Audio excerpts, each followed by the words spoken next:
We've got Alex here at the German RepRap booth at FormNext 2020. Wanted to give you guys a little bit of a sneak peek on what's happening here at the booth for those of you who couldn't make it to Germany.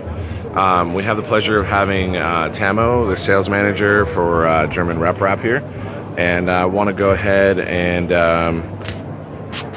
have him tell us a little bit about the new L320. Hello. Yeah, here we have the L320.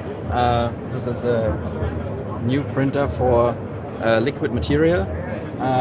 So in this case we print silicon. Up here we have two-component silicon from Dow Chemicals. We dispense the material down to the extruder. It is mixed in the static mixer, and then we place one layer of silicon. After each layer we heat cure it with a halogen lamp, and after the print, the part is ready to use. In this case, we print an inlay for a bicycle helmet, so to protect your head while driving a bike. Thank you. This is a really cool example of being able to really design a part for the additive process and to take advantage of what it can do.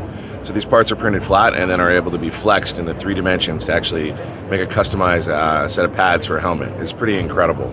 So that's kind of what this story is about down here. I'll also show you guys a couple cool things happening here.